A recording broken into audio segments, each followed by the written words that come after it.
Chapter 11. The One Who Got Away. The Dilemma of Ownership. On December 17, 2002, Robert Johnson, a black man, became the principal owner of the Charlotte Bobcats. His successful bid to buy the National Basketball Association team was heralded as one of the most significant milestones since Jackie Robinson desegregated Major League Baseball. It seemed to be the ultimate triumph for black folk in the realm of sport, capping a history of continual struggle from segregation to exploitation.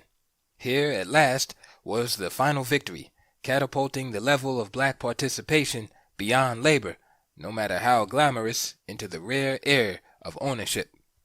Johnson wasn't, of course, a true original.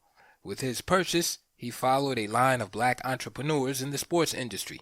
Rube Foster, the father of black baseball, had founded the Negro National League in 1920.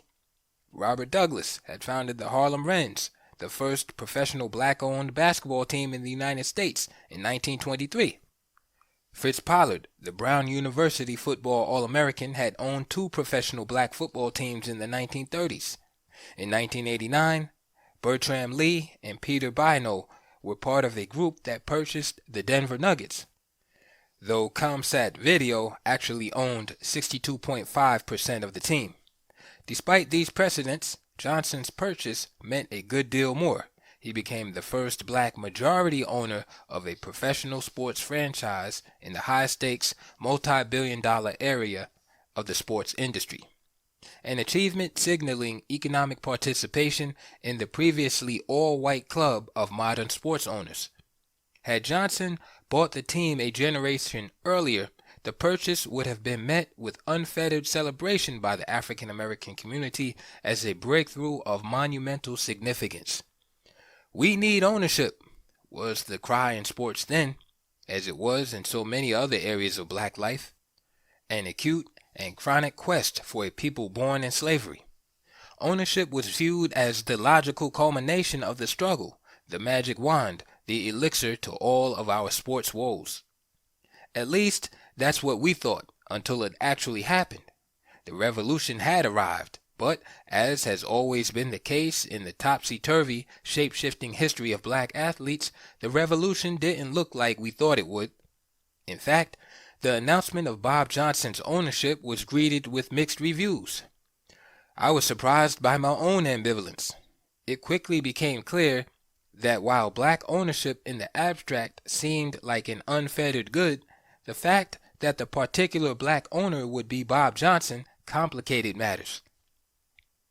The story of Johnson and BET, the television network he founded that became the source of his enormous wealth, is a cautionary tale about how the forces of race, capitalism, and entertainment can converge in unexpected ways. It also points to the fatal flaw in the theory that merely having black owners in sports would change the game. Robert Johnson was born on April 8, 1946, in Hickory, Mississippi, the ninth of Edna and Archie Johnson's 10 children. Johnson's father earned a living driving a pickup truck, cutting and hauling wood to the railroad yards. His mother, Edna, taught at an all-black one-room school in Good Hope, Mississippi.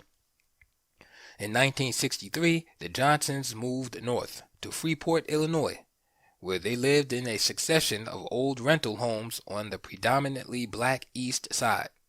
His father worked in a factory and continued to drive the pickup truck, salvaging junk around town.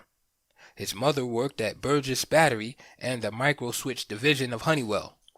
She also earned money as a hairstylist. Whereas his parents, like most black people of their generation, were severely limited economically because of their race, Johnson transformed his blackness into phenomenal wealth. Black entertainment television was Johnson's baby. Started with a $15,000 bank loan. It debuted on the USA Network on January 25, 1980 for 2 hours. Its first offering was Visit to a Chief's Son, 1974, a safari movie that followed a father and son's travels through Africa. An odd start, yes, but the early programming of BET had not yet found its money-making formula. Johnson said of the fledgling BET, "It was uplifting and pro-social, the right kind of thing for us in the early days. Many black viewers thought so too, and eagerly supported a network they believed was, at last, trying to serve their interests." In the network's first year, Johnson set aside $1 million for airing basketball and football games of historically black colleges. In the early 1980s, BET paid $500 to each school for a football game, whereas for the larger broadcast networks, it wasn't unheard of to pay as much as $50,000 to schools for the rights to broadcast their football games. The black college games often featured spectacular halftime shows, another source of cheap entertainment for Johnson. Sunday morning gospel showcases and black music videos also offered Johnson cheap programming that he could use to maximize his profits and serve his niche. Despite his claim that in the early years his aim was to be uplifting and pro-social, his underlying motive was always the same. From one of his white mentors, billionaire media mogul John C. Malone, Johnson learned a simple maxim that guided his approach to business: get your revenues up and keep your costs down. There was room for little else in this narrow commercial ethic. BET was an outfit strictly out to make money. On October 1st, 1984, BET became a 24-hour network, helping Johnson to extend his vision. "Our goal is to make BET the predominant source for advertisers to reach the black consumer." The limit of this vision is all too obvious. BET's focus was to be a dominant tool for advertisers, not a service for the black audience it was delivering. During the mid-1980s, nearly 50% of BET programming was infomercials. In broadcasting hours and hours of crass infomercials, Johnson was clearly not using his tremendously powerful platform to inform or empower his audience. Along with its infomercials, BET filled its programming time with hours of music videos, becoming an important player in the entertainment industry. Mega artists of the era like Prince and Whitney Houston, as well as dozens of other black performers, could be seen on videos on BET at a time when they still struggled to be seen on MTV. Entertainment, in the form of black music videos and Chitlin Circuit stand-up comics, came to be the network's prime identity, even though the videos were increasingly exploitative and the comics were systematically paid lower than their white counterparts. Johnson took BET public on November 1st, 1991, while retaining the majority of the company's voting shares. By 2000, BET's programming was 70% music videos, most of which featured the same set of predictable images of black life. Tommy Boy Records took out an ad that year in the Hollywood Reporter featuring a message that was all too revealing of the image of blackness BET perpetuated. "Congratulations, BET. You keep on shaking it, and we'll keep on smacking it." The "it" is a black female derriere. This image of the black woman's shaken and occasionally smacked rear end is what remained of BET's blackness, and this is the image that the white-controlled Viacom would buy for $3 billion. Ignoring calls of race betrayal, Johnson sold BET to Viacom and used the equity to fulfill his dream of buying a pro basketball franchise. He began BET with a $15,000 bank loan in 1979 and sold it to Viacom for $3 billion 2 decades later. As a businessman, clearly Johnson knew a thing or two. As a raceman, his record was also established, and it wasn't pretty. With his launching, development, and selling of BET, Bob Johnson proved that even though race was the means to his fortune, he was ultimately out for himself. Anyone who put any great hopes in him as a raceman or in its network as a force for change was bitterly disappointed and perhaps misguided from the start. High expectations were natural, as in sports, entertainment was a field in which black people had long toiled but had never owned the fruits of their labor. And as much as any group of people, African Americans know the power of the media and the potency of images. From Uncle Tom's Cabin to Birth of a Nation, their destiny has often been closely tied to their projections in the American media. Projections that have typically been controlled by white people and distorted beyond recognition. BET was the best shot yet for black people to own their own images in the most powerful medium of all, television. But black America was bamboozled by black entertainment television.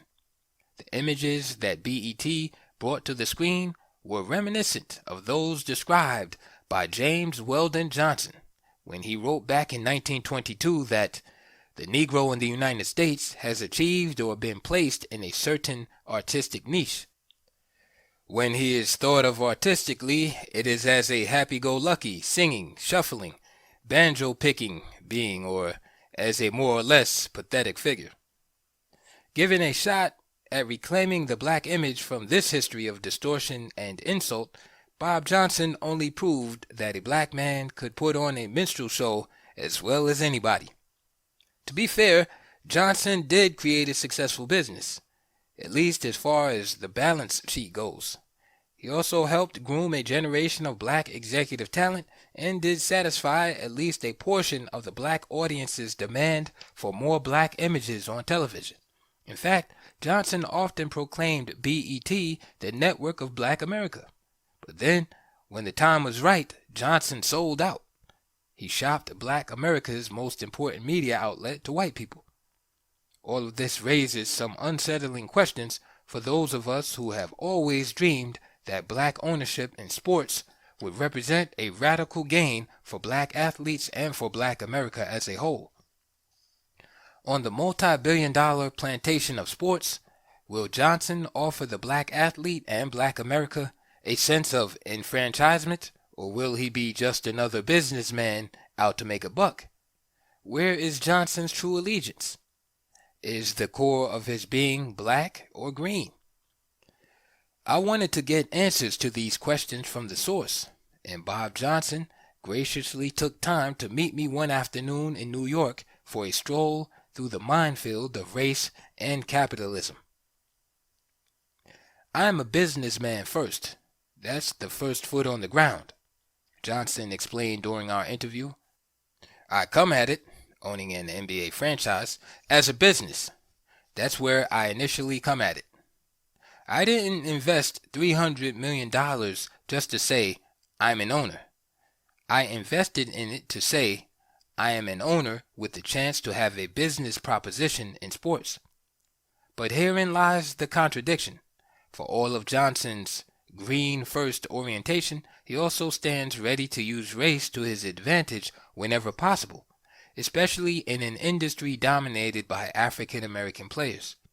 Johnson believed that his black roots would give him a competitive edge, particularly when it came to the traditionally vexed relationship between owner and player.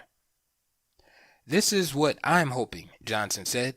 I think if you're black and you believe in your blackness or the importance of racial pride, you will do something just a little bit harder working in a black organization, or for somebody black if you respect that person. And it will show up just a little bit, because you'll think, we're in this together. As a black man out here trying to do something, I'm a black player playing for a black man. I can't let him down.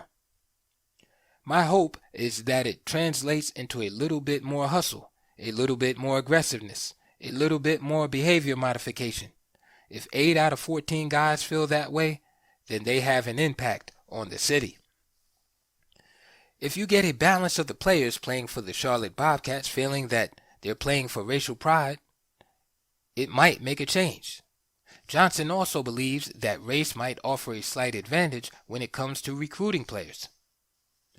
I think there are some who might say, everything being equal, I'd love to work for him, Johnson said, and maybe someone will do what Carl or Peyton did, but they did it to get a ring. He meant basketball legends Karl Malone and Gary Payton, who took pay cuts to play for the Los Angeles Lakers in hopes of getting the championship ring that would crown their Hall of Fame careers. If Malone and Payton, prominent African American stars, would take less money to make a championship run, then what are the possibilities of star black basketball players coming to play with the Bobcats out of a deep sense of racial pride. One thing they are going to know when they come here: this team is owned by black people, Johnson said.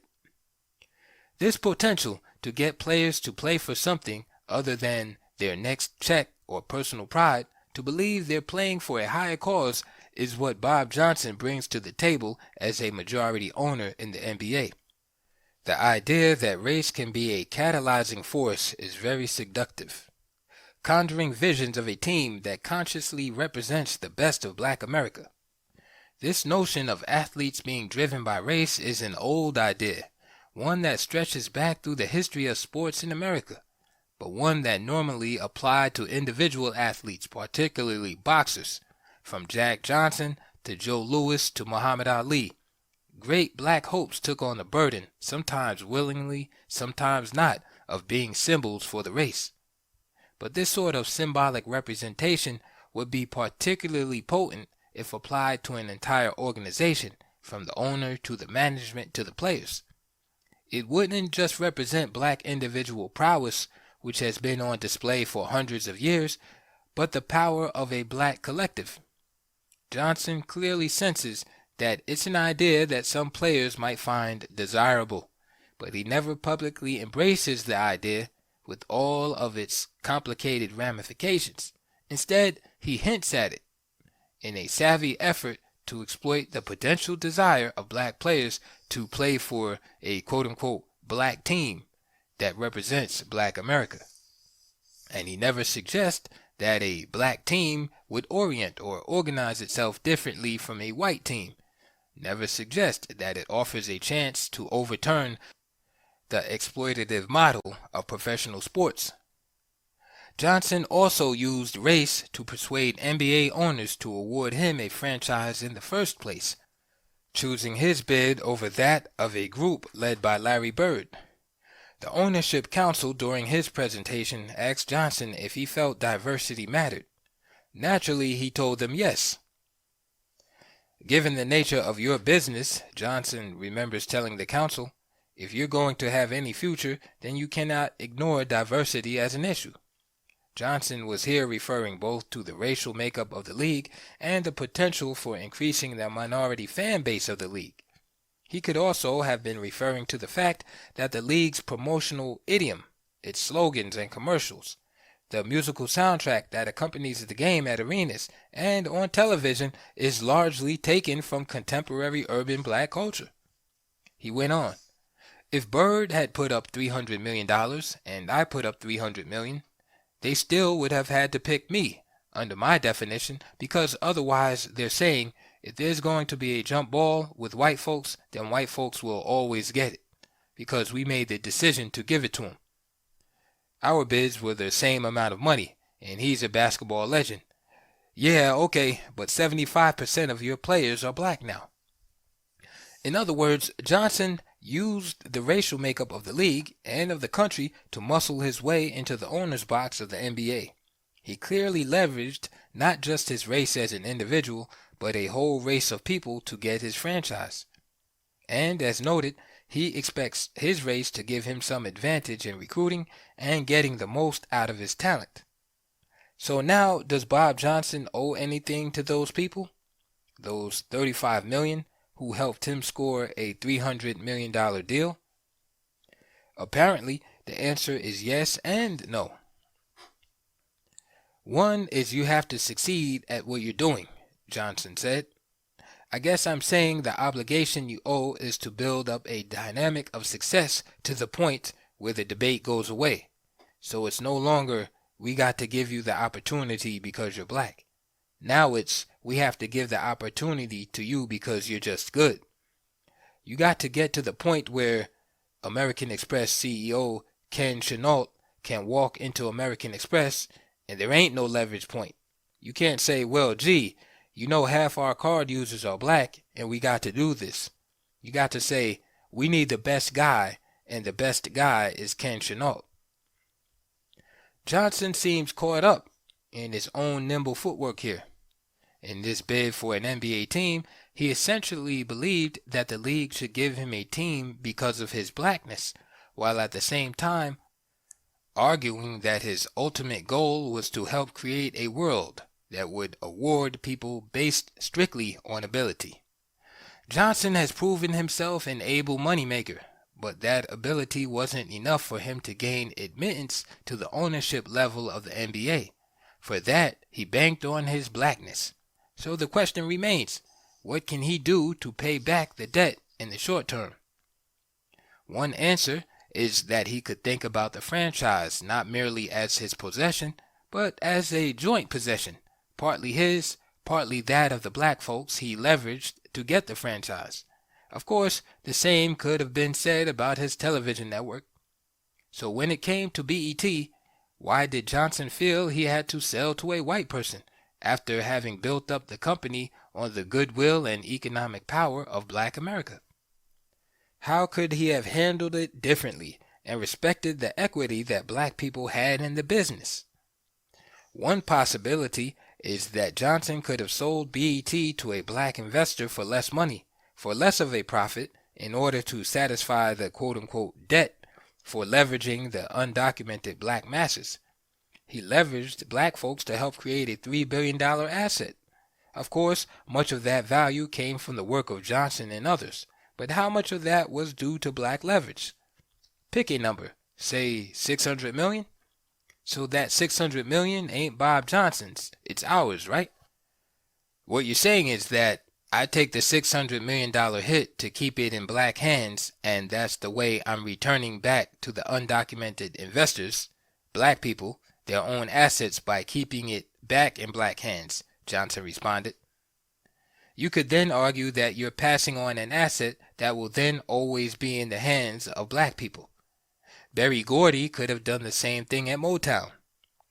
So far so good, but black-built assets leveraged on black culture and the legacy of the black experience, always seem to end up in white hands with no payback to the black people who supported the company. Why? The problem, Johnson says, is that first you got to find somebody willing to pay, and you got to have confidence that they're going to run it almost like a trust, as a custodian for black people. That is very hard to do, and it's almost impossible to do if you have white investors in your business. Of course, Johnson is right. He could have gone to John Malone of TCI with his idea to sell BET at a lower price for quote-unquote the cause. Malone would have told him to jump in the lake. And there isn't a gang of black investors ready to fill the gap to support black-owned organizations, a problem that stems, ironically, from the success of integration. Integration weakened the collective resolve of African Americans and spawned a mentality which Johnson mastered, of using blackness as a way to get a piece of the pie without necessarily feeling any reciprocal responsibility to sustain black institutions. This mentality was the natural outcome of a half-finished mission.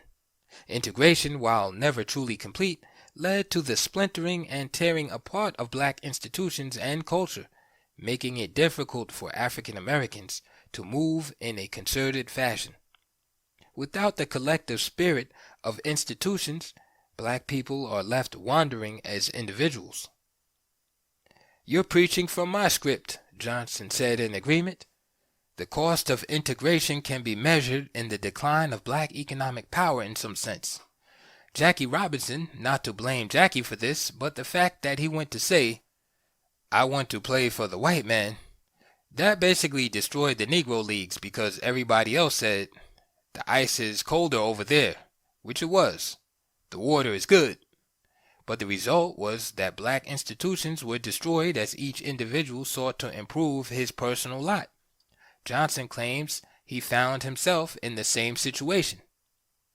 Look at Motown," he went on. "Motown developed artists. When their contracts would come up, some of them would say, 'I love you, it's been good, but I'm going over here to take this big check.' Now you can sit back and say, can I blame a black person? I got the same thing when I sold BET to Viacom. One columnist wrote, 'Bob Johnson sold BET to Viacom for $3 billion. And guess what, folks? He didn't even get money for it. He got paper stocks for it. But the point was, when I looked out, there was nobody out there to write a check for $3 billion. This dilemma runs close to that expressed by James Semler, a black team owner in the original Negro Leagues, when he was forced to sell the New York Black Giants to Nat Strong, a white man. While many fans were disappointed, Selmer explained, "We needed cash and couldn't get it from any colored businessman, so we borrowed it from Strong." That was 1933. Not much seems to have changed. A businessman first, Johnson sometimes gives voice to his visionary side. Before I sold BET to Viacom, I wanted to merge BET with Radio One, with the black radio company, and that to me would have been a major development that would have created overnight about an $8 billion black-owned company with tremendous cash that would have been coming off the radio and the tremendous ability for a radio network to cross-promote the TV to cross-promote the radio. A tremendous footprint for entertainers to reach their audience. A tremendous footprint for politicians to reach their audience. The economic and political might of it would have been awesome. You could have said, let's start a movie company because we've got a way to promote and market it. Let's start our own record company because we got a way to promote and market it. Let's start our own black national newspaper because we got a way to promote and market it. Johnson said the merger never took place. The young guy who owns the other business didn't want to see himself under my shadow. It wasn't right for him. It's clear that on some level Johnson understands the concept of the debt, paying what you owe to a history of struggle that got you where you are today, and to the struggling population that justifies your position. Now that he's entered into this new arena of sports, how will he respond to the debt? How will he repay a history of struggle? Another answer is to offer opportunities to other black people that they might not have had at a white-run organization. And Johnson has done that to some degree, just as he did at BET. Johnson filled his executive ranks at the Bobcats with African Americans. His first significant hires were two black men with strong credentials, Ed Tapscott, the team president, and Bernie Bickerstaff, the general manager and head coach. Bickerstaff grew up in Kentucky under strict segregation. "When I got on the bus, I went straight to the back," he said. "I didn't even think about it because that's what my grandparents did." Bickerstaff entered the NBA in 1973 as an assistant to K.C. Jones with the Washington Bullets. He spent 12 years with Washington, and in 1985 he replaced Lenny Wilkens as coach in Seattle. Bickerstaff was eventually hired by Wes Unseld as coach of the Bullets and was soon thereafter fired by Unseld, who at the time was one of the league's few black general managers. At 46, the erudite Tapscott has credentials any corporation, especially a sports franchise, might covet. A bachelor's degree in political science from Tufts, a law degree from American University. Tapscott served as head coach at American for 8 seasons, followed by 8 seasons as a VP with the New York Knicks. He worked with general manager Ernie Grunfeld to recast the Knicks as a younger, more athletic team that came 3 victories short of a National Basketball Association championship. In a political shakeup that saw Grunfeld fired, Tapscott lost out, and in 1999 found himself passed over as president of the New York Knicks in favor of Scott Layden, although Tapscott was thought to be the leading candidate. 3 years later, Bob Johnson gave Tapscott his second chance in the executive suite. Johnson believes that the example of his ownership will provide broader opportunity for people in the NBA. As Johnson has pointed out, his ownership has made him a role model. You're seeing it now. Jay-Z wants to spend his money being part of the Nets. And you'll see more and more of these young brothers who come up and want to be in sports because they like the feel of it, and they want to have an impact over time. Soon, you'll see younger guys coming in the league as owners, and you've seen it already, the guys in Boston. They bring in Doc Rivers, no? And you see this guy, Bruce Ratner, is taking the Nets. He brings in Jay-Z, hip-hop guy.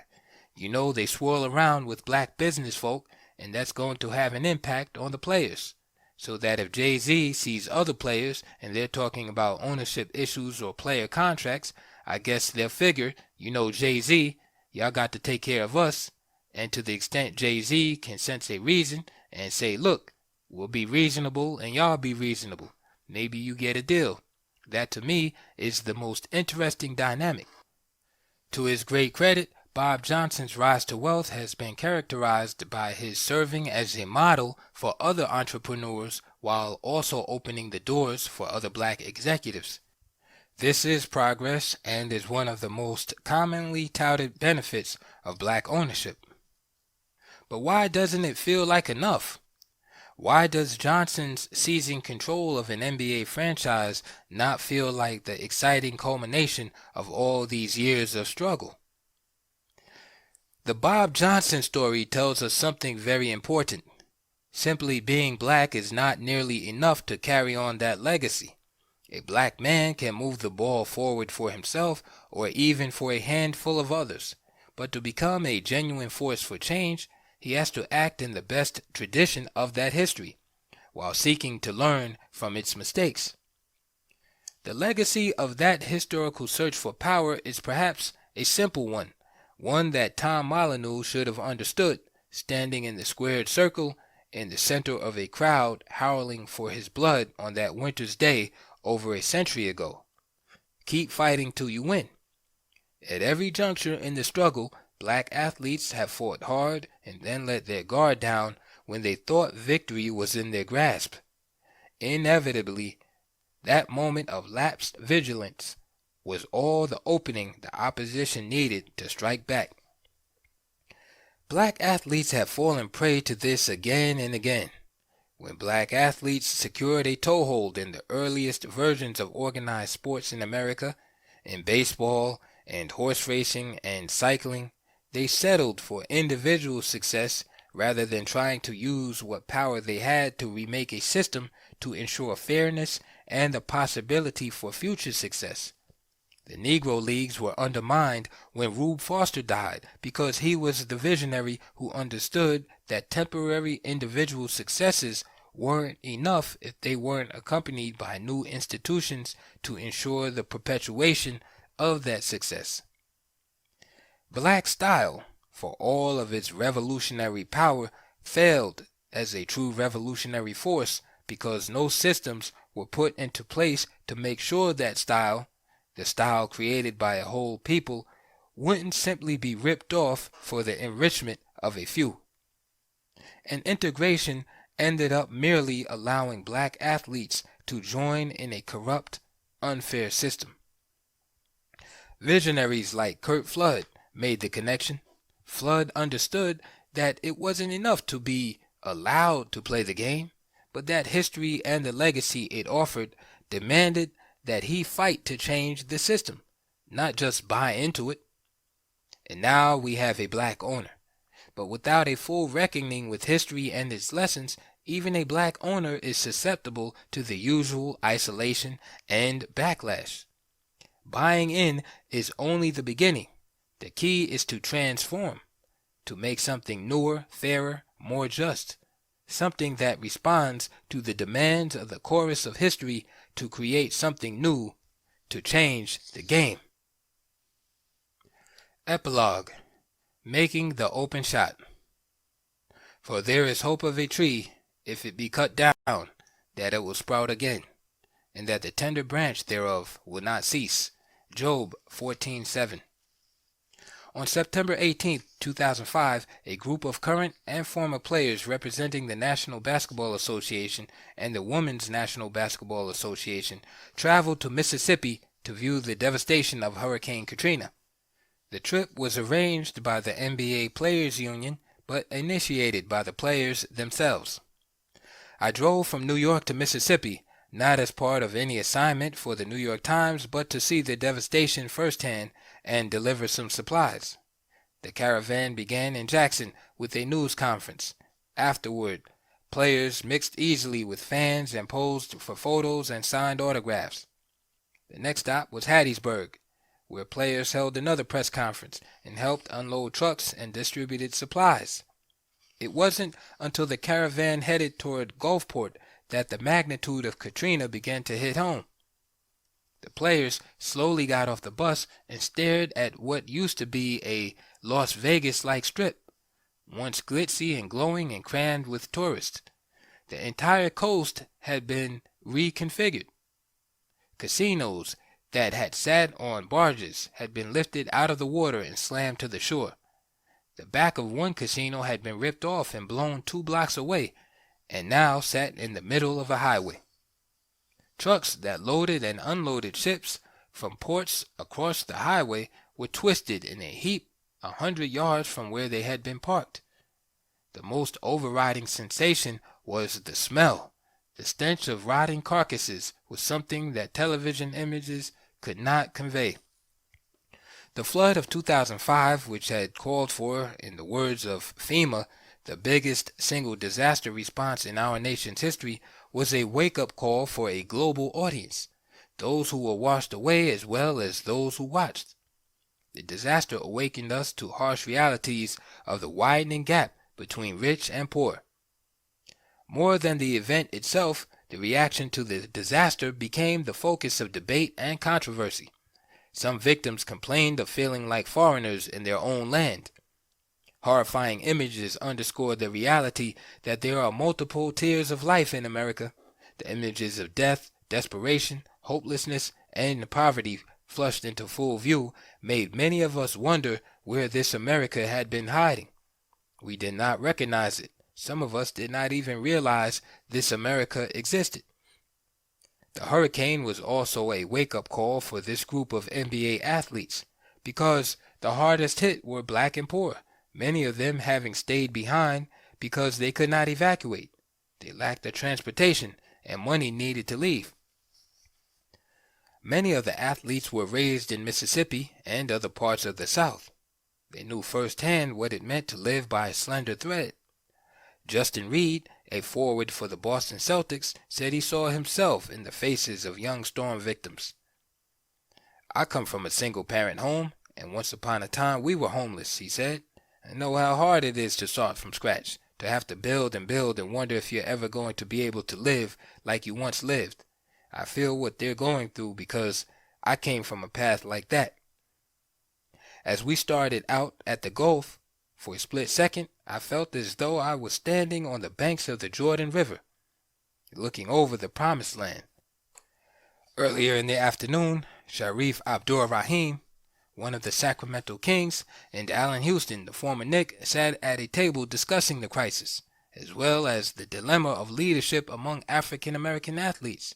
What was needed at this moment of crisis was a galvanizing figure who could lead athletes to mobilize, rally, and execute a collective plan of action. But who might that be? Abdur-Rahim felt he was too young and didn't have the respect.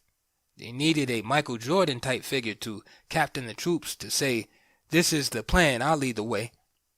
As deep and rich as their history has been, black athletes have failed to produce a leader who understood the potential of this black athletic nation to join in the larger push for freedom. That's because in their own world, by their own definition, black athletes already were quote-unquote free. Unfortunately, the terms of liberation have always been defined by the white men who were responsible for the wealth. When Pharaoh defines your promised land, you can bet you'll never reach it. There was a flurry of individual initiatives, donations, contributions. Individual players performed good deeds in the wake of the storm.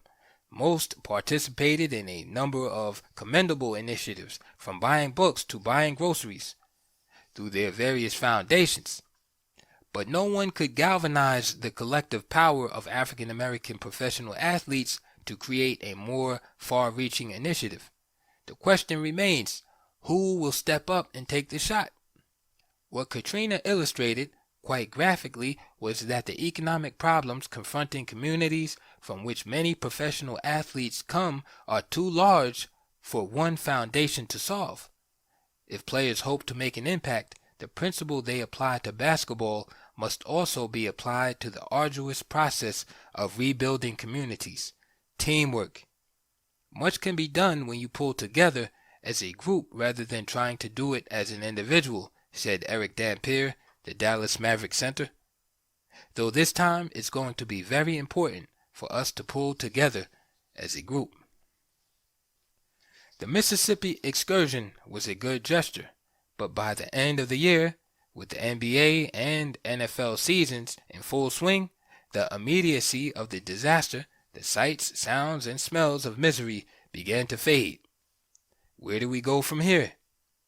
The journey of black athletes has been an exercise in overcoming obstacles and confronting paradoxes. The obstacle part of the journey has been well documented. Less attention has been paid to the paradoxes. The paradox for this contemporary tribe of black athletes is, how do I simultaneously move as an individual and move as part of a group? A more fundamental question is, what constitutes winning for African American athletes in the 21st century? The question is as complicated as asking what constitutes being African American in the 21st century. This was a simple question 50 years ago, when African Americans of all colors and at all levels of wealth and education were largely excluded, marginalized, not even allowed to compete on the same field as white men and women. For my grandparents born in the 19th century, winning meant survival. For my parents' generation, the generation of Jackie Robinson, winning was gaining access. After access came a fair chance and real opportunity. Winning was Jackie Robinson's historic breakthrough on the grand stage of Major League Baseball. Winning was Althea Gibson's back-to-back victories at Wimbledon, Wilma Rudolph's 3 gold medals at the 1960 Rome Olympics. For African Americans, the promised land has been a movable goal that changes shape from decade to decade. The promised land was a scholarship to a big white school and a fat pro contract. For those of us who make our living in athletics, the promised land mistakenly has become lifestyle, high-profile employment, and prestige. The challenge of the first part of the 21st century is how to convert all of our accumulated wealth and presence into power. In the 21st century, winning for African Americans in the field of sport and play, from athletes and agents to journalists and executives, means extending the reach of power beyond the courts, fields, and diamonds. Winning means ownership, owning teams, owning networks, owning the means of communication, and owning our collective image. The challenge for African American athletes in the 21st century, with unprecedented resources at their disposal, is building on the foundation, expanding, and, most difficult of all, working as a team to create a new promised land. This, of course, is the question of the century, the question of every century for African Americans in and out of sports. Where is the next promised land, and how do we reach it?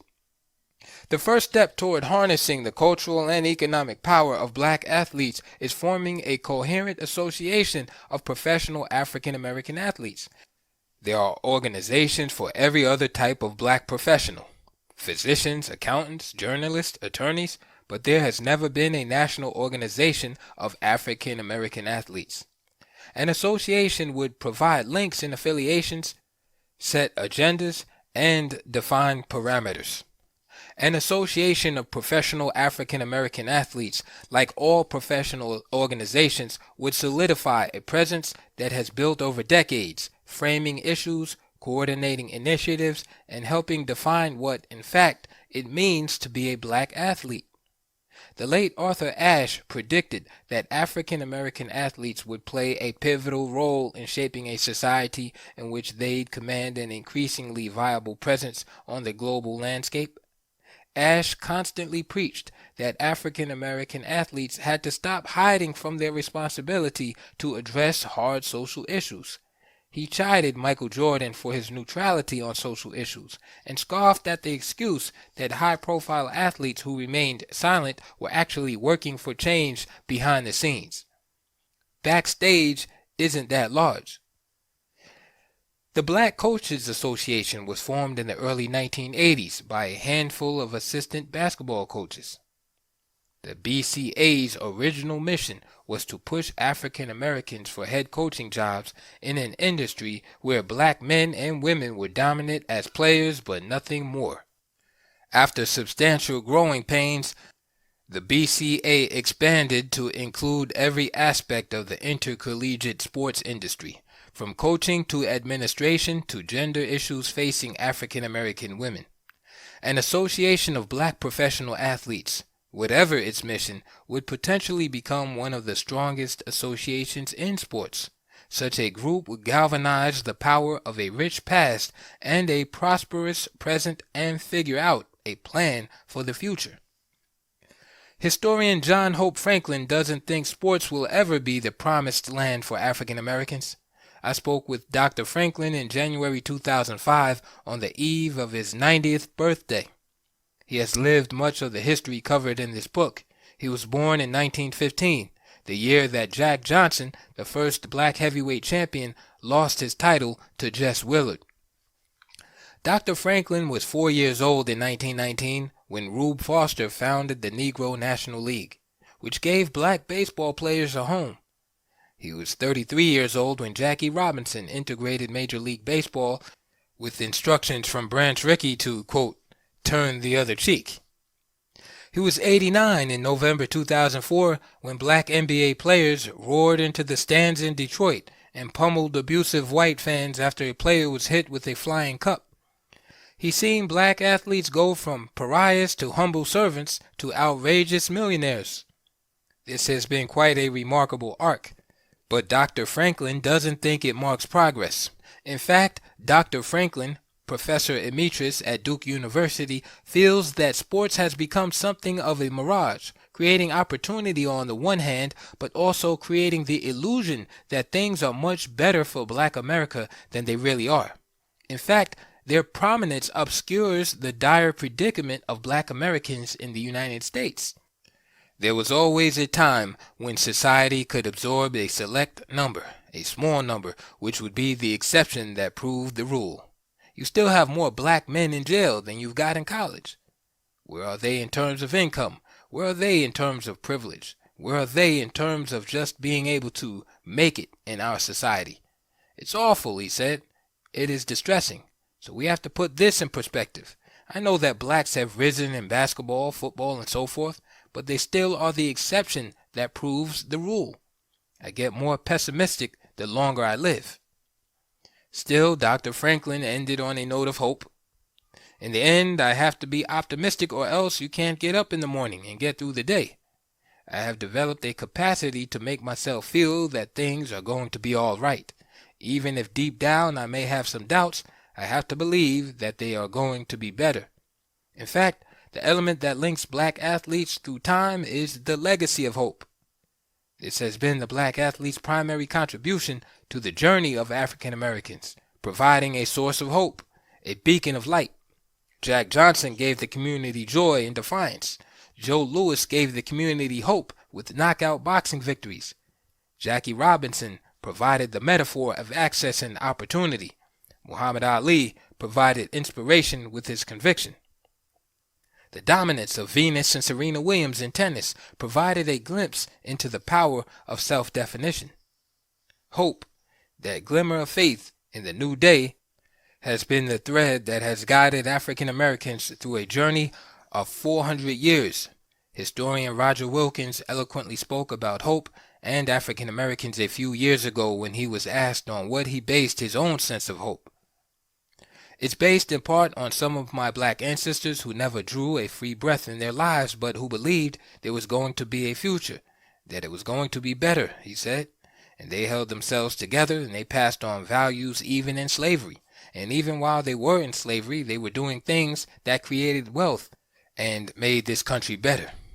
In part, I have a belief that the country can be better because I have seen that history, which shows it can become better. And I have lived through times when it has become better, and I have participated in struggles that have helped make it better. There is a glimmer of hope that the unity and sense of community that has escaped African Americans for so long will be recaptured by this small but influential band of professional athletes who occupy such a prominent position in contemporary culture, not merely in the United States but throughout the world. There is a hope that a new generation of athletes will use its popularity, wealth, and influence to create a desperately needed economy for the vast majority of African Americans who sit on the periphery of society. The evolution from being a lost tribe to $40 million slaves to completely free men and women is realizing that racism is more virulent and determined than ever before. The reality is that from Tom Molyneux to LeBron James, challenges have changed, but the struggle continues. There is no one promised land, but a succession of promised lands. And there's hope in that because, as every athlete knows, as long as you struggle, as long as you keep up a fight, no victory is impossible. End of $40 Million Slaves by William C. Rhoden.